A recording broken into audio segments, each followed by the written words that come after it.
Hello world, my name is What If Studia, and today we are doing What If Deku was cursed to Toga. We'll be starting off with the finished version of the Season 1. Toga living down on Earth, she greets her new friends, all of the heroes of UA, up and coming at least. It's been almost 2 years since Deku had died, supposedly died. Many of her friends becoming great heroes, and all of them, including Momo, one of her best friends now, becoming, pretty much some of the greatest heroes.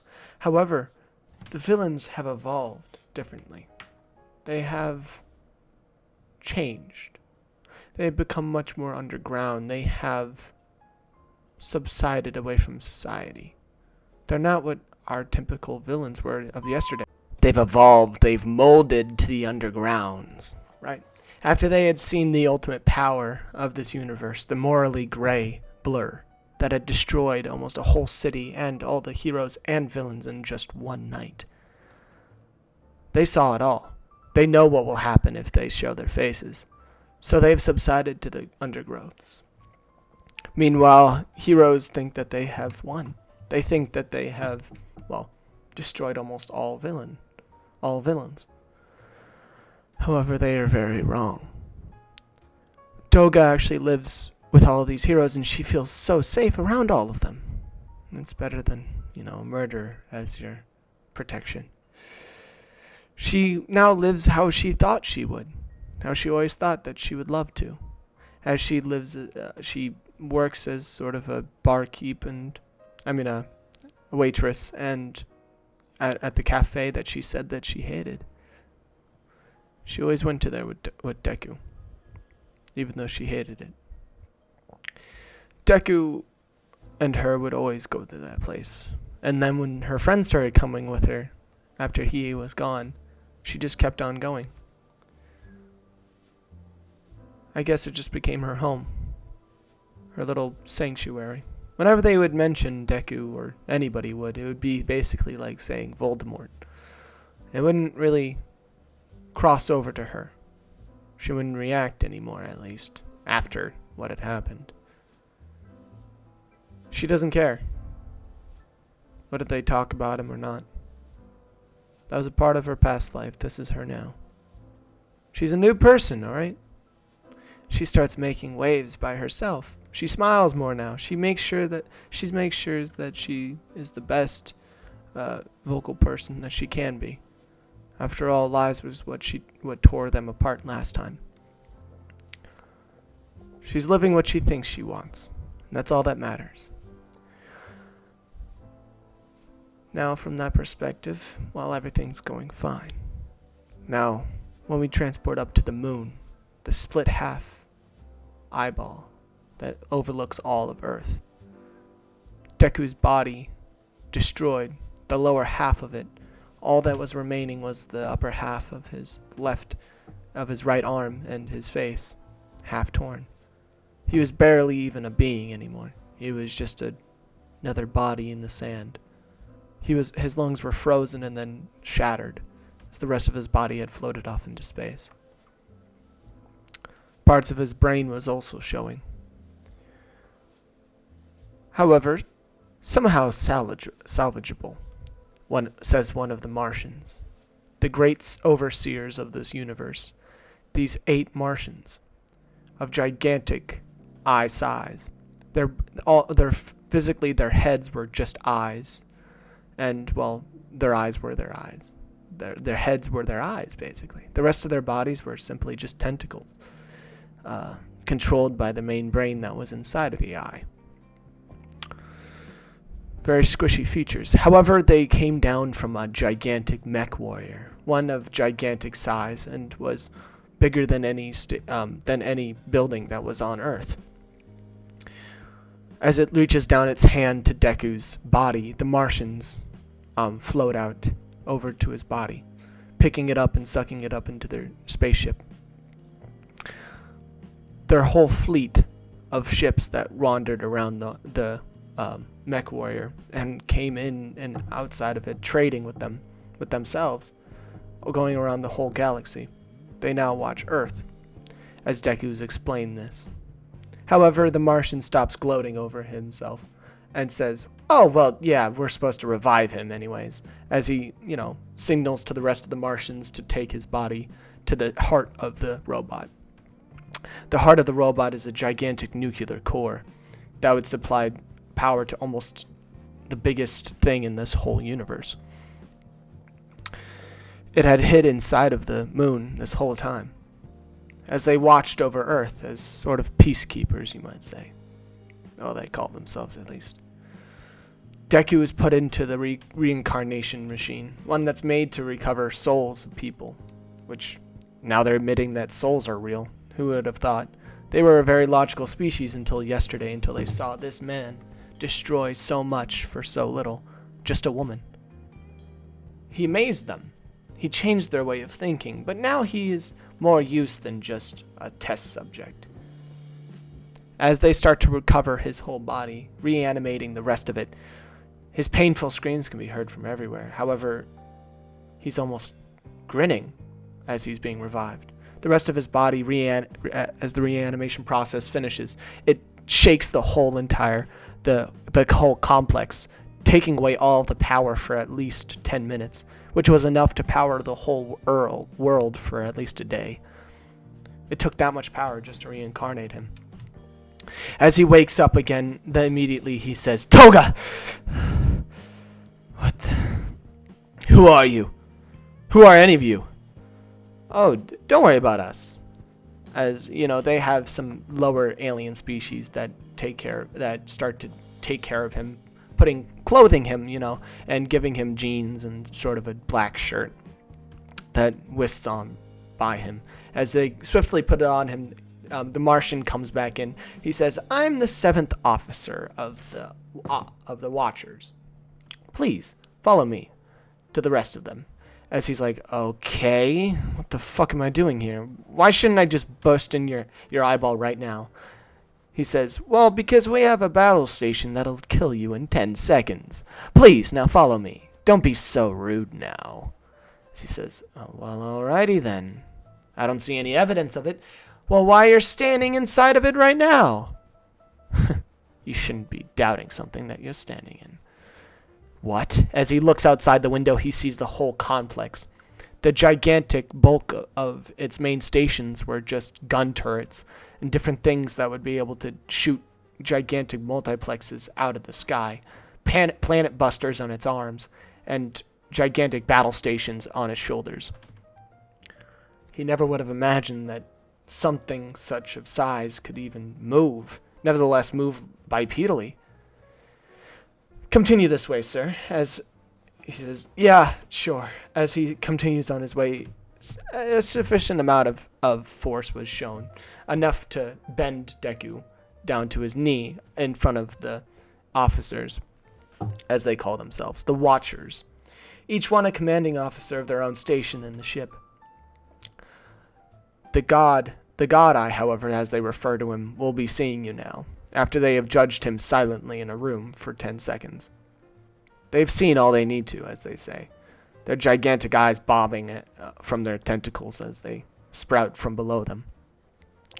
The Grand Eye will see you now, as he enters the gigantic cavernous room, almost a cultish sort of look to it, as it's the brain of the whole machine of the mech warrior. This centrifuge of the whole place seems to be powering the top half, and the nuclear reactor below seems to power the rest. "What do you want me here for anyways? What were those guys staring at me for?" So many questions. I remember when I was like that when I was young. But then I watched for years and years. I saw as good sides fell, bad sides fell. Everyone came together to fight. But never have I thought that somebody could be so gray as you, sir. Me? What are you talking about? You're gray. Morally gray, I mean. I only wish to ask you this one thing. Please, do be careful to say if you say no. We have some of our guard on personal duty right now, and they definitely don't want any checks taken out of their paycheck. All right, I get it. What do you want? We have, as you people would just say, hit list. Oh, really? And you're expecting me to kill these people? Yes. Well, not for any payment, at least. I'm not even more remotely interested in money. We know. Your exact description was Toga, right? The girl. Don't you? She's a woman of her own variety. What do you want with her? What have you done with her? Nothing. We just know that you'll only accept payments of, well, her. You have done something, haven't you? No, not yet. We just want you to do some work for us, all right?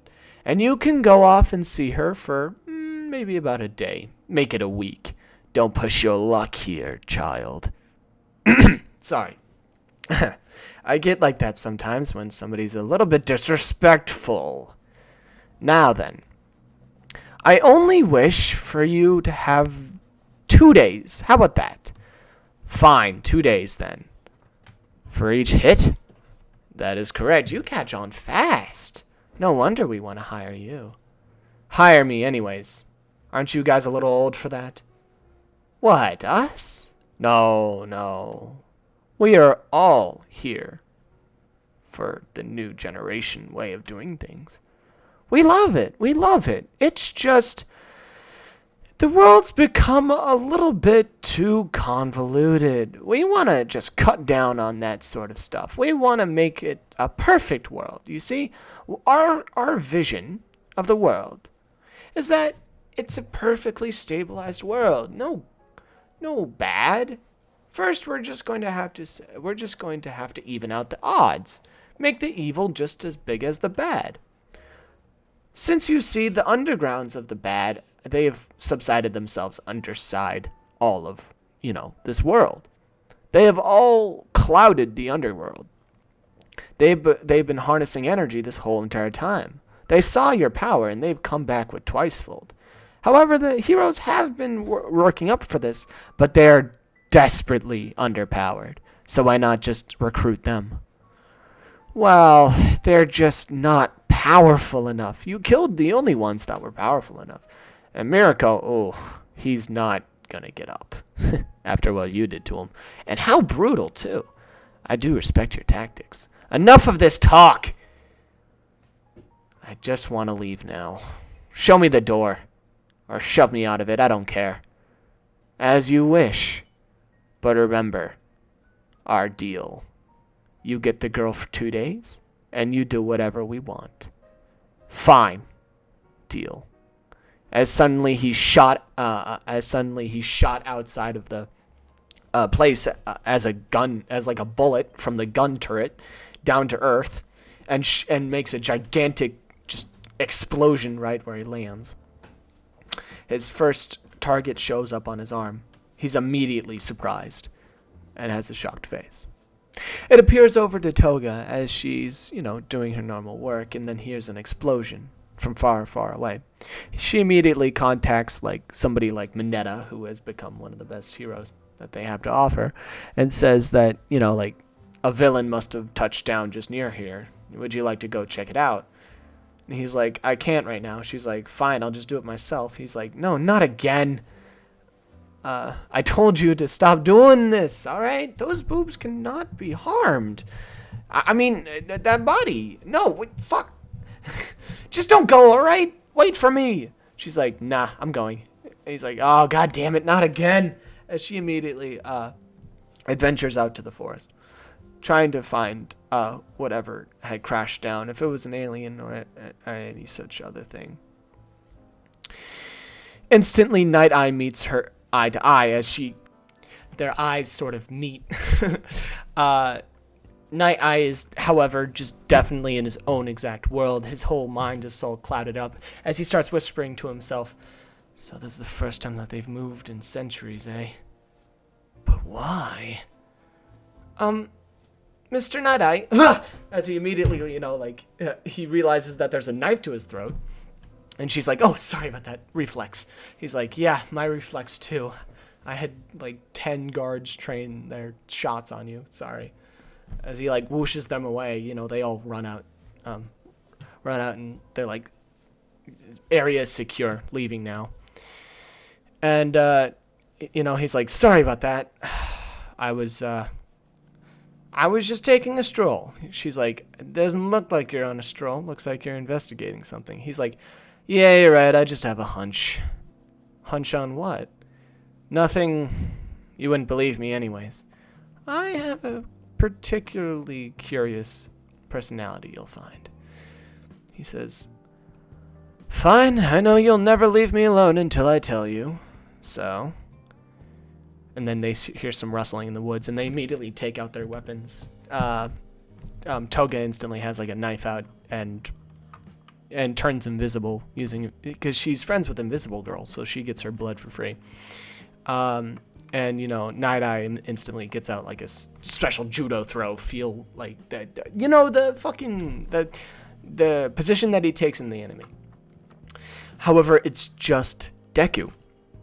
However, Deku has like 3 shurikens synced into his left arm stub and like a katana shoved halfway into his sternum because he's holding that shit and he's like, shit, Toga. I didn't mean to come to you like this. This is kind of rude of me. But could you please take the katana? It's kind of giving me a cramp right now. She's like, holy fuck, you're alive? He's like, yeah, what? And then she immediately charges straight at him. She's like, you asshole, you told me, I thought you were dead. And she immediately, lunges straight at him with the knife. He dodges out of the way. He's like, are you trying to kill me? She's like, well, maybe. You should have stayed dead. Do you know how worried you made me? And she immediately combusts into tears. And she just puts her head on his shoulder. She's like, 2 years and you're alive. And he's like, oh, that's the shoulder with the shurikens. Watch out. She's like, oh yeah, sorry. What the fuck happened to you? And he's like, ninjas. She's like, that can't just be it. You're lying to me. He's like, yeah, it's a little more complicated. A little more? Very, very much more complicated. I don't think I can explain it right here. Don't touch the shuriken, please. It rattles my bones. Ooh. She's like, oh, you big baby. Come on. It's just shuriken. I've taken a punch from you before. I felt that shit. You could have sent me to the moon. These little shurikens hurt you? I saw you take Bakugo's Big Bang explosion to the face. And half of my face was dissolved. Yeah. She's like, and you tanked it. What? You licked your lips, bro. You tanked that shit and looked like you loved it. Don't lie to me. These are nothing. He's like, can you just get me to a hospital, please? I came here for help, not for your freaking insulting me because I'm sad. She's like, fine, big baby. We'll find you a freaking hospital. All right. Oh, Night Eye, could you get us a... Oh, that's right. Chopper. As instantly, a chopper comes down and, as they leave, freaking Night Eye's left in the forest to ponder. As the rest of the, armed forces, he walks over and sees that they're basically all, knocked out unconscious. He says, he's learned better. He doesn't kill anymore. Interesting. And then turns around and then instantly sees, the freaking ninja's corpses flinging from the ceiling, dressed all in blood.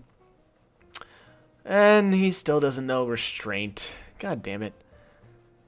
But maybe this could be it. As suddenly Deku and it pictures over to Deku and Toga, in the helicopter, sharing sort of a moment where they're like, not sneezing, definitely not sneezing, Deku just sneezes in the middle of them having a moment. She's like, "Oh my god, you're the worst at this." He's like, "I haven't fucking been alive in 2 years. Give me a second." She's like, "You weren't alive?" He's like, "It's complicated. I only have a few days to be here, all right? And then I have to leave. Don't make this awkward." She's like, "I won't make it awkward, Deku. You're the one that's making this awkward." He's like, "Am I? I'm trying my best here. I just came back after murdering the whole population. I thought I would be on my knees begging you." She's like, "No, I understand why you did it. I understand. I just need a little time. We can talk." He says, "That's fine. How about a hug first? I really need a hug. Please, just one hug. I can't hug you with my left arm, but I can fucking try. Please." And she's like, "Fine, just a hug." And they hug. And then he immediately goes in for the kiss. And she's like, fucking, this is going to start again. Immediately they start, getting dirty in the freaking helicopter. The guy in the front driving is like, "Okay, we're 2 minutes to the oh my, okay." And he's like, "That's naked ass right there. Okay. Just keep on driving, Tom. Just keep on driving. It'll be Dover in just 2. You think I should take a detour?" They're like, "Mm-hmm." Fucking Deku's like, "Yeah, make it an hour." He's like, "Oh no, what did I get myself into? Not again." As Deku immediately, just like falls back into the seat by Toga tugging onto his shirt. And thank you so much for watching this. I will see you guys in the next video. Thank you. I fixed my computer, guys, and I'll be able to record as many videos as I possibly can for at least 2 months. I'll be gone for 2 weeks after Sunday, so I'll be sure to send something around Saturday and Thursday and Friday so that you can see something every week. I'll be updating this recently, and I'll be seeing you guys hopefully sometime, somewhere. Goodbye.